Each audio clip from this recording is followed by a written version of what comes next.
ഒരേ സമയം സങ്കടവും സന്തോഷവും നിറഞ്ഞ നിമിഷം. കൊച്ചി VPS ലേക്ക് ഷോർ ആശുപത്രിയിലെ അത്യാഹിത വിഭാഗത്തിലാണ് മനസ്സ് നിറയ്ക്കുന്ന അപൂർവ മുഹൂർത്തത്തിന് വേദിയായത്. വിവാഹത്തിന് മുന്നോടിയായി മേക്കപ്പിന് പോകുമ്പോഴായിരുന്നു ആവണി അപകടത്തിൽപ്പെട്ടത്. പരുക്കിന്റെ വേദന മറന്ന് നിശ്ചയിച്ച മുഹൂർത്തത്തിൽ തന്നെ വരൻ താലി ചാർത്തി. ഇന്ന് നമ്മൾ ഫിക്സ് ചെയ്ത പോലെ കല്യാണം നടത്തണമെന്ന് ഞങ്ങളുടെ ഒരു ആഗ്രഹമായിരുന്നു. കല്യാണം ആവണി ഇന്ററാക്ട് ചെയ്തു. ആവണിക്ക് ഇപ്പൊ എന്താ പറയാ, നമ്മൾ സപ്പോർട്ട് ചെയ്യുക, റിക്കവർ ചെയ്ത് വരിക എന്നുള്ള മാത്രമേ. കുടുംബവും തീരുമാനത്തിനൊപ്പം നിന്നു. ഇന്ന് ഈ മുഹൂർത്തം തെറ്റിക്കാതെ ഇത് ആക്സിഡന്റ് സംഭവിച്ചു പോയി, അത് ആരുടെയും കുറ്റമല്ല. അപ്പൊ അതുകൊണ്ട് തന്നെ അവർക്ക് ജീവിതത്തിൽ നിന്ന് മാറാനായിട്ട് അവർക്ക് താല്പര്യമില്ല. അവർ രണ്ടുപേരും കൂടി എടുത്തൊരു തീരുമാനമാണ്. ഇങ്ങനെ ഒരു മാരേജ് ഫോർമലായിട്ട് ചെയ്ത് ബാക്കി പ്രൊസീജിയർ ചെയ്തിട്ട് ബാക്കി ചടങ്ങ് പിന്നെ ചെയ്യാൻ നിർത്തി.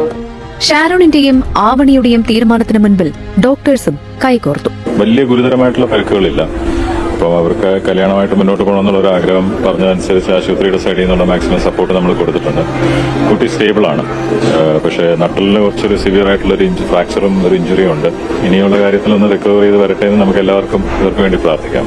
നട്ടലിന് പരിക്കേറ്റ ആവണിക്ക് ശസ്ത്രക്രിയ ആവശ്യമാണ്.